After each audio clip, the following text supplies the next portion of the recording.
youth. It's a magical time in your life, one of growth and change, of exciting new opportunities and surprising challenges. And perhaps no other adventure or challenge occupies the adolescent mind quite like dating. Yes, this is the age where young people begin to notice each other in a way they never did before. It can be confusing, frustrating, maybe even a little scary. But if you learn the proper way to think about and approach dating, it can be a wonderful and enriching experience for everyone involved, even your parents. You're right, your parents probably won't be thrilled with the idea of you dating, no matter how you approach it. But we forgive them because they're old. Before we can learn the proper way to approach dating, we must first understand why we date at all. What is the purpose of it anyway? Maybe you think it's what two people do when they fall in love.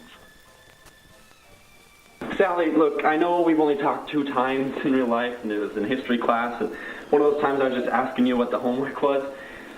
But still, I know you're the one true love of my life. Will you go on a date with me?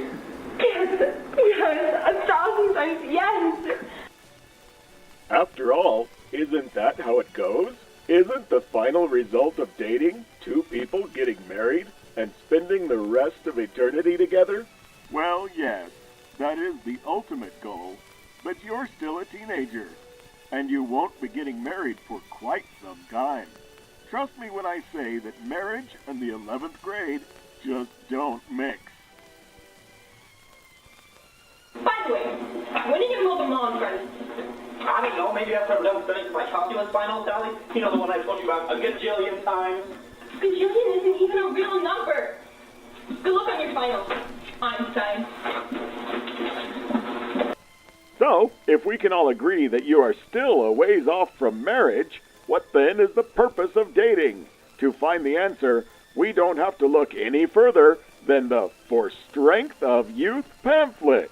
A date is a planned activity that allows a young man and a young woman to get to know each other better. In cultures where dating is acceptable, it can help you learn and practice social skills, develop friendships, have wholesome fun, and eventually find an eternal companion.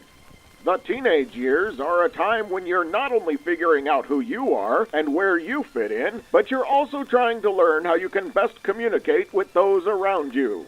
We all want to be able to confidently talk to members of the opposite gender, have good friends, and who doesn't like wholesome fun? That sounds swell.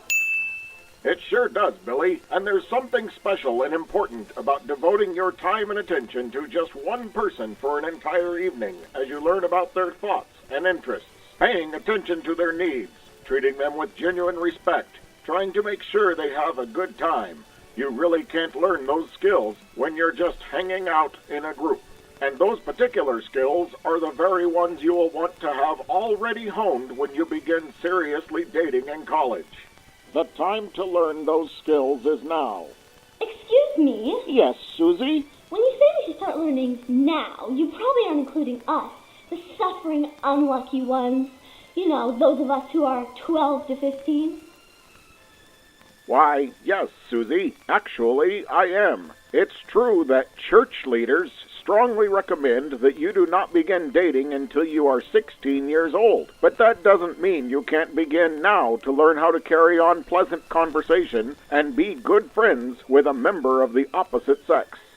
The trouble comes when young people are in such a rush to pair off before they've learned these skills or have sufficient maturity to understand what dating is all about. The idea of romance can be exciting, but without maturity and social skills that come with age, it can shape up to be a little less glamorous than you'd hoped.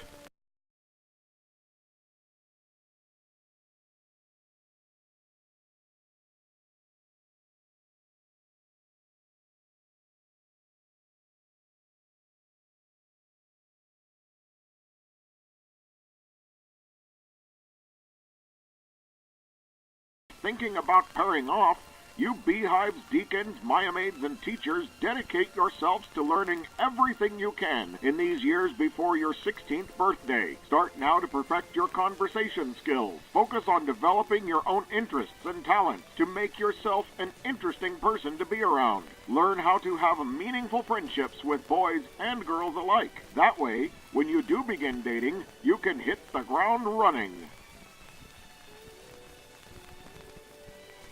All right, kids. Now you know the reason that dating is important. How about we discuss how to date the right way? The path to having successful dating experiences is fraught with mishaps and goof-ups that can easily be avoided with a little thought beforehand and some common sense. So let's learn some dating do's and don'ts, and what better place to start with than the very beginning. Johnny here wants to get to know Carol a little better. So what's your plan, Johnny? Well, I know Paul's having a good group get-together Friday night, and so I was going to ask Paul to ask Jenny to ask Martha to make sure that Carol is there. And then maybe at a point in the night, I can talk to her. Well, only if there's like a group of people, you know. Oh, Johnny, haven't you been paying attention? Think about what the For Strength of Youth pamphlet says. Plan dating activities that are safe, positive, and inexpensive, and that will help you get to know each other.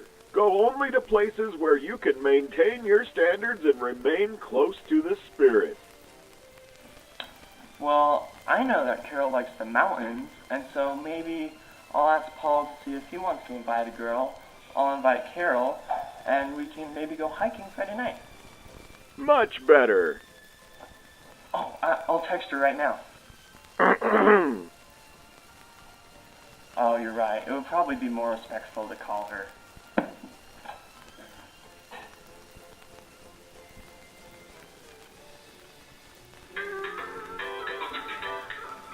It's Johnny! Hey, Carol. It's Johnny. I was wondering if you'd maybe like to go on a date and we could go hiking up on the mountains Friday night. Sure, Johnny. That would be spiffy. Pretty painless, wasn't it? You planned an official date that will be a wholesome activity where you will have the opportunity to really talk and get to know each other.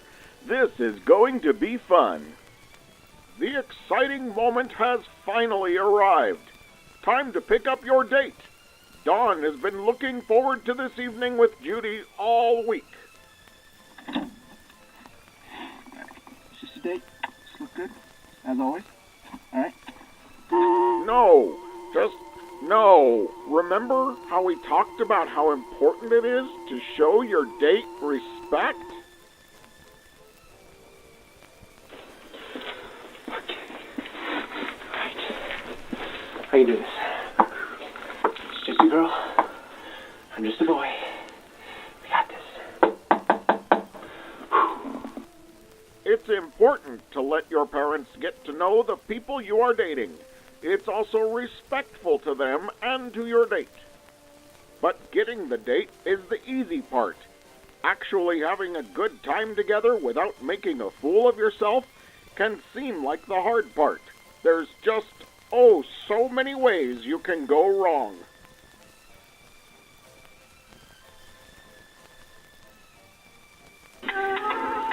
I'm so sorry. I have to take this.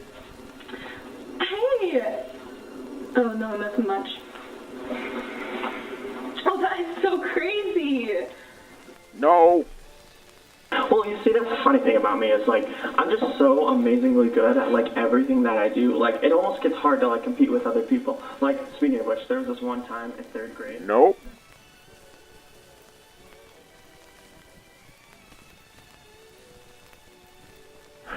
Seriously?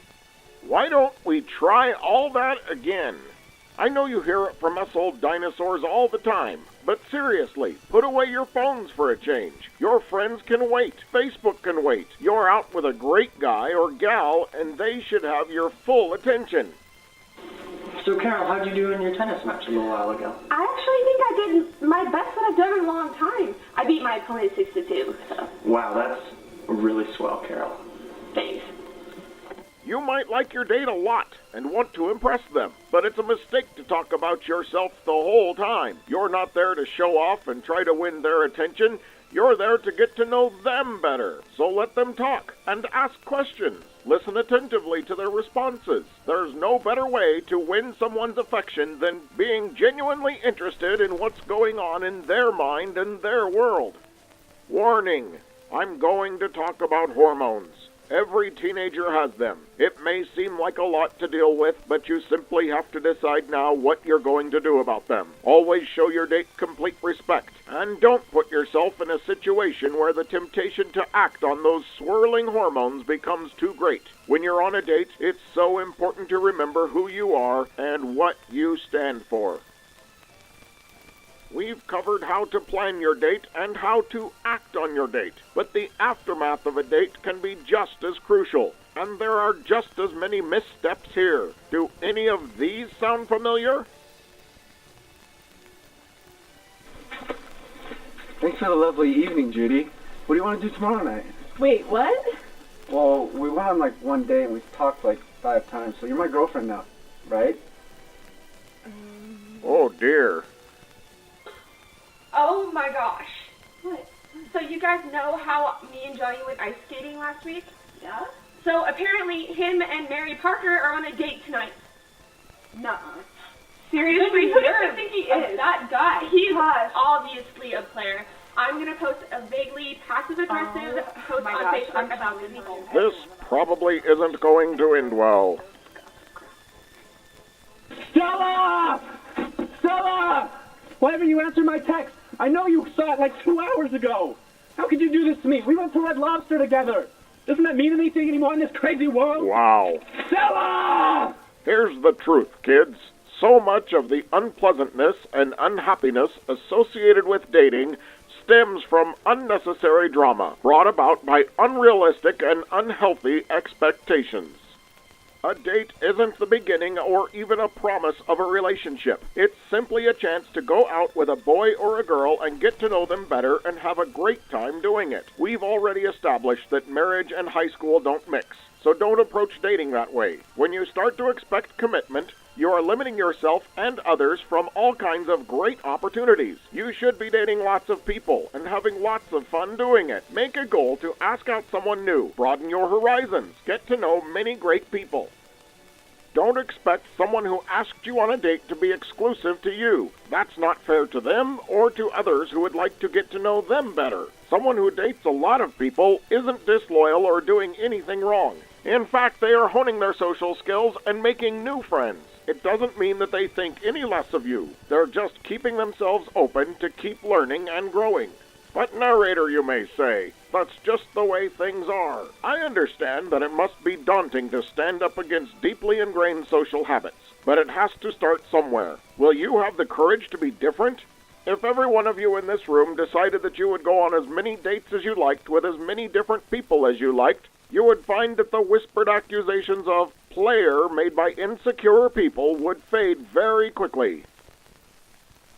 I understand that it can be a thrill to have someone you are attracted to reciprocate those feelings, but please try to keep things calm and in perspective. The last thing you need to have to occupy your time and mind right now is needless relationship drama. There are so many wonderful friendships to form and memories to make. Don't limit yourself and add unnecessary pain to your life.